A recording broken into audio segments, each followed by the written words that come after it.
Bismillahirrahmanirrahim. Alhamdulillahi Rabbil alamin. Wassalatu wassalamu ala ashrafil mursalin wa ala alihi wa ashabihi ajma'in. Allahumma alimna ma yanfa'una wa anfa'na bima 'allamtana wa zidna ilman. Allahumma arina al-haqqa haqqan warzuqna ittiba'ah wa arina al-batila batilan warzuqna ijtinabah. Waj'alna mimman yastami'una al-qawla fayattabi'una ahsana wa adkhilna bi rahmatika fi 'ibadika as-salihin. Amma ba'd, assalomu alaykum va rahmatullohi ta'ala va barakatuh. Bu mavzu insoniyat yaralgandan beri inson zotini qiziqtirib keladi. Taqdirda nima bo'lishligi, ertaga uni nima kutayotganligini bilishni xohlash. Alloh azza va jalla o'zini huzurida qoldirib qo'ydi 5 ta ilmi. Innalloha indahu ilmus sa'a va yunazzilul g'ayth va ya'lamu ma fil arham va ma tadri nafsun madha taksibu g'ada va ma tadri nafsun bi ayyi ardin tamut. Mana shu 5 ta ilmni Alloh taolo o'zini huzuriga qoldirdi. Na bir muqarrab farishtaga ham, na bir ulug' anbiyoga ham bu narsani bildirmadi. Qazoi qadar. Agar o'sha paytda mana qilganimda, hozir mana bo'lmas edi. O'sha paytda bunday qilganimda, undoq bo'lmas edi. Qazo va qadar. Astagfirullah. Ma asaba min musibatin fil ardi wala fi anfusikum illa fi kitabin min qabli an nabra'aha inna zalika 'ala Allohi yasir. Alloh azza va jalla Qur'onda marhamat qiladi. Na yerga va na o'zlaringizga biron musibat yetmas. Magar yetsa, biz uni paydo qilishimizdan ilgari kitobda bo'lar. Bu Allohga osondir. Ustinglarga nima musibat kelgan bo'lsa, yerga qanaqa musibat kelgan bo'lsa, shu musibat kelmasdan avval taqdirga yozib qo'yilgan. Sizlar buni hech narsa qila olmaysizlar. Hukm aytildi, taqdir bitildi, qalam ko'tarildi, sahifa quridi, tamom, ish bitdi. Bizi ustimizga birodarlar, Alloh taqdirga yozgandan oshchasi ham kelmaydi, kami ham kelmaydi. Mana shu iymoningiz komil bo'ladigan bo'lsa, mana shu e'tiqod qalbingizda mustahkam o'rnashgan bo'lsa, dollar nech pul bo'lishi qiziqtirmaydi. Endi nima bo'larki? Kursga qara. Nima bo'lardi? Allohda aytgani bo'ladi. 70 so'mdan benzin quyib yuribmiz. 70 so'mdan benzin quyib yuribmiz, birodarlar.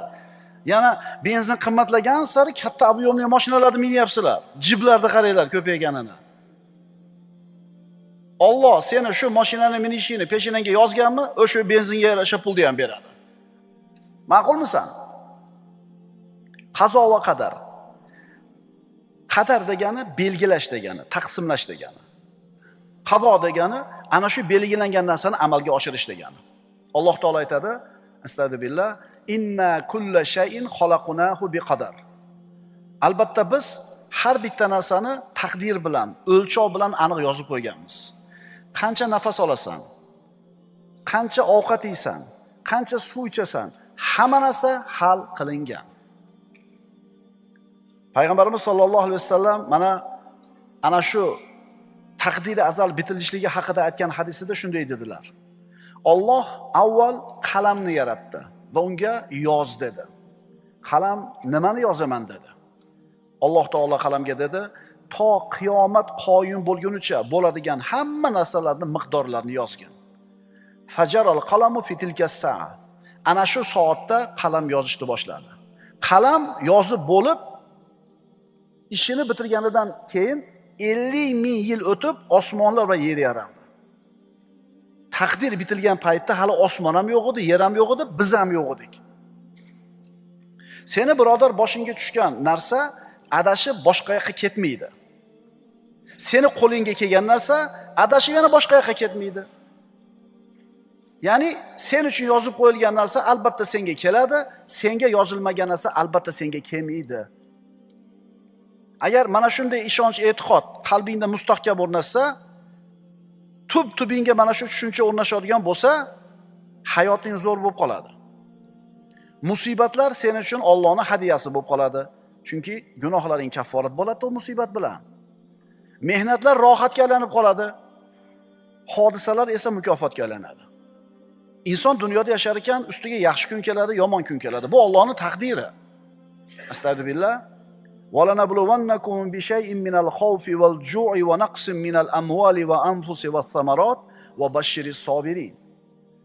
Albatta sizlarni sinaymiz deyapti Alloh taolo. Xavf va xatar bilan, qo'rquv bilan, ochlik bilan, moliylarga, joniylarga bir talofat yetkazishlik bilan, meva-chevalarni kamaytirishlik bilan imtihon qilamiz.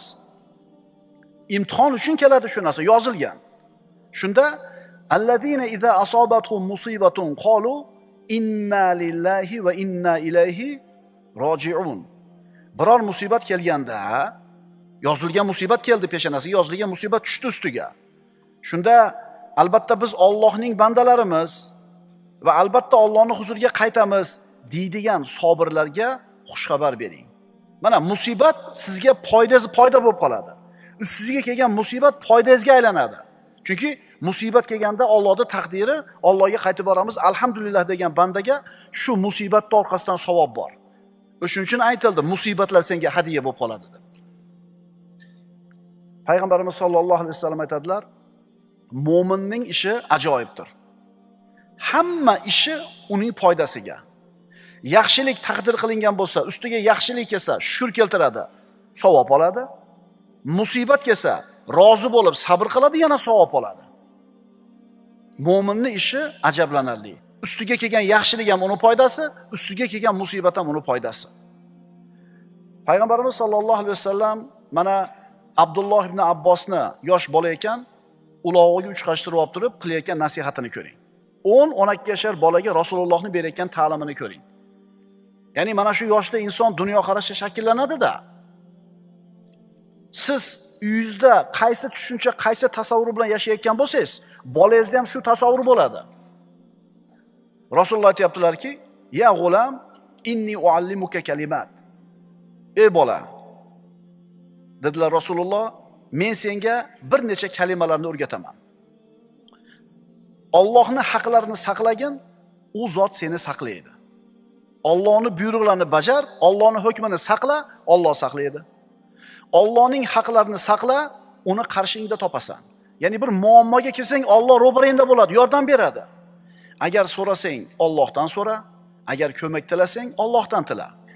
Bilginki, butun ummat yig'ilib senga biror zarar yetkazmoqchi bo'lsa, Alloh yozganidan ortiqcha zarar yetkazish olmaydi. Butun ummat yig'ilib senga foyda keltiramiz deysa, Alloh yozganidan ortiqcha foyda keltirish olmaydi. Chunki rufiyatil aqlam va jaffatis suhuf. Qalamlar ko'tarilgan, sahifalar qurigan. Alloh yozganicha qiladi, zararni ham, Alloh yozganicha qiladi, foydani ham. O'shuning uchun mo'min odamda bir narsa va'da qilib ishontirsa xursand bo'lib ketmaydi. Biror narsani aytib qo'rqsa vahimaga tushib ketmaydi. Kim aytgani bo'ladi? Allohning aytgani bo'ladi deydi. Qalamlar ko'tarilgan, sahifalar qurib bo'lgan. Yana bir rivoyatda aytadilar Rasululloh, "Va alam annama axtoka lam yakun liyusibka." Bilginki, seni nima chetlab o'tgan bo'lsa, senga tegishi yo'q edi taqdirda. Va senga nima kelgan bo'lsa qo'lingga, shu narsani kelmasligi yo'q edi taqdirda. Peshonangga yozilganmi? Albatta keladi. Peshonangga yozilmaganmi? Kelmaydi. Senga yozilgan narsa xato ketmas. Xato ketdimi, demak u senga emas. Qaytarib beraymi? Senga yozilgan narsa xato ketmas, qo'lingga keladi. Endi xato ketdimi, demak seniki emas-da u. Ma'qulmi? Rasululloh Abu Hurayra roziyallohu anhu ga aytdilarki, "Ey Abu Hurayra, qalam sen yo'liqadigan narsalarni yozib, qurib ham bo'ldi." Tamom. Yana aytadilar Rasululloh, "Ihris ala ma yanfauk." Senga foydali bo'lgan narsalarga intilgin. Allohdan yordam so'ragin, ojiz qolmagin. Undoq qilganimda unday bo'lardi, bundoq qilganimda bunday bo'lardi demagin, balki bu bo'lgandan keyin shu ish. Bu Allohning taqdiri, Alloh o'zini xohlaganini qildi deb qo'ygan. Bo'ldi, qalbing xotirjam. Bo'ldi, qalbing xotirjam. Zo'rda buchi. Yutkizdingiz, 5 o'tga yutkizib qo'ydingiz. 10 sekund qolganda gol qo'yib yubordingiz. Bo'lmasam joningizni jabborga olib yugurdingiz, yeldingiz, himoyaga o'tdingiz, hujumga o'tdingiz, hamma sababni qildingiz, yutkizib qo'ydingiz. Bitta gol yetmay qoldi. Endi chiqib olib turib bir-birimiz bilan nima qilmasligimiz kerak? Endi o'sha qazo qadarga iymon keltirgan odam bilan futbol o'ynasang ham maza qilasan. Demak nima bo'lmagan ekan? Raketga qo'limdan tushib ketdi-da, oyog'im tiyilib siyg'alan. O'sha oyog'ingni siyg'alantirib olgan kim oxirgi udarni qilayotganingda? Alloh. Qo'lingdan nimaga tushib ketdi? Bugun yutkazishing kerak edi. Bo'ldi, rozi bo'l. Rasululloh sollallohu alayhi vasallam aytadilar, Alloh bandasiga taqdir qilgan narsa banda uchun yaxshilikdir. U taqdir sizning nazaringizda yaxshiga o'xshayaptimi, yomonga o'xshayaptimi farqi yo'q. Sizga shu narsa taqdir qilindimi, shu narsa sizga yaxshi. Misol, Muso va Xizr alayhissalom ularning qissasiga murojaat qilsak, 12-15 ga kirgan yosh bola o'ynayotdi. Xizr alayhissalom shunday bordi-da, shunday so'yib o'ldirib qo'ydi. Ota-onasi musibat deb bildi. Musibat. Yomon bo'ldi deb o'ylayapti. Yo'q. Bu qissaning nihoyasida Xizr alayhissalom nimaga o'ldirganligini aytdi. Bu Allohning buyrug'i edi. Nima uchun qatl qilindi? Bu bola katta bo'lganida shirkka, kufrga, ma'siyatga kirib ketib, ota-onasini ham kofir bo'lishiga sabab bo'lib qolar edi. Shuning uchun Alloh taolo olib qo'ydi, o'rniga solih farzandni berdi. Tushunyapsizmi? Sizni ustingizda qanaqa taqdir bo'lgan bo'lsa, bu yaxshilik siz uchun. O'shuning uchun alhamdulillahi robbil alamin deng. Demasangiz ham shu holat, desangiz ham shu holat. Alloh senga taqdir qilgan narsa, birodar, albatta yaxshilik bo'ladi. Shunday bo'ldimi? Demak, shunda bitta yaxshilik bor. Yillar o'tgandan keyin ko'rasan. O'shunga uylanmaganing to'g'ri bo'lgan ekan. Yaxshi ham o'sha reysga ulgurmaganim, samolyot qo'nmabdi deysiz. Ungacha siqilib, probkada bo'g'ilib, qizilga yurib, shu xullas baqir-chaqir qilib keluvdingiz, ulgurmadingiz. Uchib ketdi samolyot. Moncha puldan qoldim dedingiz, keyin bilsiz samolyot qo'nmabdi.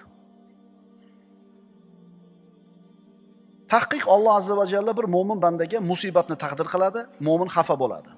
Lekin mana shu musibatning orqasida qancha bir yaxshiliklar borligini va qancha yomonliklardan to'silishligini bilmaydi-da.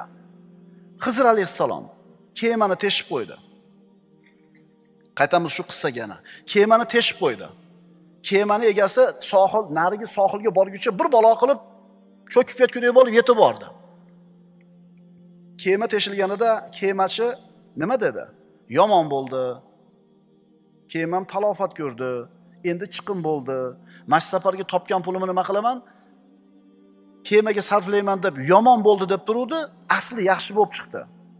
Narigi tomondagi, dengizni narigi sohilidagi podshoh kelgan hamma butun kemalarni shat tortib qo'yatuvdi. Demak, mo'minsan, senga Alloh nimani taqdir qilgan bo'lsa, bilginki bu sen uchun yaxshi. Ko'nglingga yoqadigan ish bo'lsa ham, ko'nglingga yoqmaydigan ish bo'lsa ham.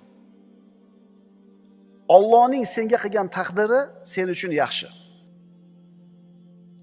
Muhammad Ali kim u? 20-asrning eng ulug' sportchisi deyiladi. Shaxsiyati bir kuchli bo'lgan odam. O'zini davrida kuch-quvvatiga to'lgan paytida, o'zini karyerasini cho'qqisiga yetgan paytda nima degan?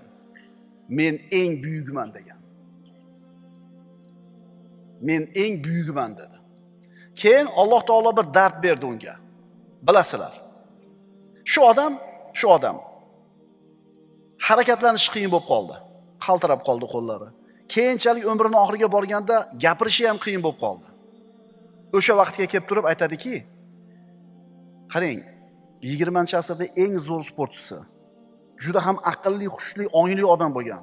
Intervyularni qaranglar-da. Ajoyib bir aql egasi bo'lgan. Islomda qabul qilib musulmon bo'lgan. Ismini o'zgartirgan, o'zi Cassius Clay bo'lgan o'zi ismi. Lekin islomda qabul qilgandan keyin Muhammad Ali deb o'zgartirgan ismini.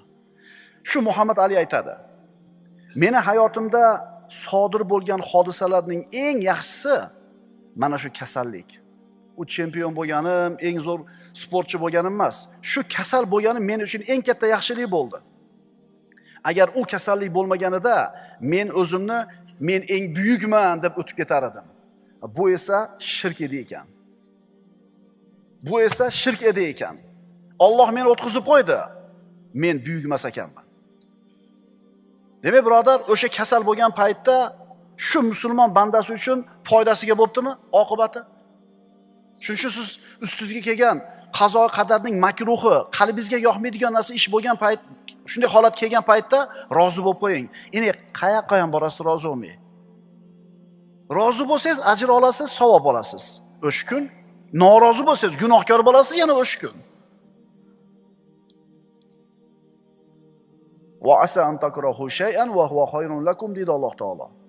Zotan sizlar o'zingizlar uchun yaxshi bo'lgan narsani yomon ko'rayotgan bo'lishinglar mumkin. O'zingizlarga yomon bo'lgan narsani yaxshi ko'rayotgan bo'lishinglar mumkin. Sizlar bilmaysizlar, Alloh biladi deyapti. Tushunyapsizlarmi mavzuni birodarlar? Nima haqida gap ketyapti? Qazoy qadarga rozi bo'lish kerak. Rasululloh aytadilar: "Man yuridillahu bihi khayran yusib minhu." Alloh kimga yaxshilikni ravo ko'rsa, uni musibatlarga duchor qilib qo'yadi. Chunki ana shu musibatlar uni agar rozi bo'lib, sabr qilib, shukr keltirsa, gunohlarini o'chiradi yoki bo'lmasam darajasi ko'tariladi. Bankrot bo'lding, uyingga o't tushdi, molingni tortib ketishdi. Shunga o'xshagan yoqmaydigan ish keldimi? Demak, yozib qo'yilgan edi ekan. O'zi pulni unga bermasam bo'lardi ekan. O'zi nadyojniy emas edi. Yo'q, nariginga berganda ham ketar edi. O'zi o'sha kuni so'm qilib qo'ymagan ekanman. 107 ga chiqdimi? Ayrim odamlar uxlamadi. Tappati yana 79 so'm 50 tiyinga tushdi, endi past tushgani. Voy birodar, xotirjam bo'l, xotirjam bo'l. Shu yozilgan ekanda, endi nima qilasan endi? Demak, Allohning ixtiyori shunday bo'ldi. Rozi bo'lsang, ajr bor, gunohlarga kafforat bo'ladi. Shuning uchun beruvchi va oluvchi bo'lgan Alloh taoloning o'zi, ana shu Alloh taolodan rozi bo'lgan, taqdiridan rozi bo'lgan musibat egalariga qilgan sabrlar uchun Allohning rahmati bo'lsin. Qoida. Qadarga rozi bo'lgan odam hargiz xarob bo'lmaydi. Shuni ham yozib olinglar. Qalbingizda bir chekasiga. Allohning taqdiriga, qazosiga rozi bo'lgan odam hech qachon xarob bo'lmaydi. Chunki shu pul yo'q edi, o'sha pulingni yarmi ketdi. 10 yil burun, 20 yil burun yo'q edi shu pul. Yarmini oldi Alloh, yarmini qo'yib qo'ydi-yu. Alloh beruvdi, Alloh oldi deydi-da. Endi o'sha katta pulni yo'qotganlarga haqiqatan Allohning rahmati bo'lsin. Agar sabr qilsa, rozi qilsa. Chunki peshanangga yozganda shuni bo'ladi. Nima qilasan endi? Qayerga borasan endi? Chunki Alloh qilgan ish haqida hech kimga hisobot bermaydi, balki bandalar hisobot beradi. Bilib ol birodar, aniq bilginki birodar, qazoy qadarga iymon keltirmas ekansan, hech qachon qalbing xotirjam bo'lmaydi. Qazoy qadarga iymon keltirmas ekansan, hech qachon qalbing xotirjam bo'lmaydi. Nafsing orom olmaydi, asablaring tinchimaydi, shaytoniy vasvasalar tugamaydi. Kim aytgani bo'ladi? Kim aytgani bo'ldi? Alloh aytgani bo'ldi. Chunki qalam ko'tarildi, sahifalar quridi. Shuning uchun yiqilib ketishi aniq bo'lib turgan devorni ushlab qolaman deb o'ylama. Sen suvni oqishidan, shamolni esishidan, shishani sinishdan saqlab qolish imkoniyatim bor edi deb o'zingni g'amga tiqma. Chunki sindimi, demak sinish kerak edi. Burning yerga ishqalansa ham, dod desang ham shunday bo'lish kerak edi, bo'ldi. Qazo albatta amalga oshadi. Faman sha'a falyu'min va man sha'a falyakfur. Kim xohlasa iymon keltirsin deyapti Alloh, kim xohlasa bunga kofir bo'lsin. Allohning yeri keng, ammo qazoy qadar kelib qolsa, osmonlar ham torlik qilib qoladi. Allohning yeri keng. Bu yerda musibat bo'layotgan bo'lsa, boshqa joyga borsangiz qutulishingiz mumkin. Bu sabab xolos, lekin musibatni kelishi taqdiringizga yozgan bo'lsa, osmonlar ham torlik qilib qoladi. Kimda kim Allohga tavakkul qilsa, Allohning qadariga rozi bo'lsa, tahqiq iymonini qoyim qilibdi va ikkala qo'li bilan ikkala oyog'ini yaxshi amallarga bo'shatib qo'yibdi. G'azab, ohvohlar, shikoyatlar to'lqiniga duchor bo'lmasingdan avval taqdirga rozi bo'l, birodar. Alloh yozgandan oshchasi bo'lmaydi deb ishongin. Afsus, nadomatga botib qolmasdan avval qazoni tan ol. Savol: kim xotirjam yashaydi bu dunyoda?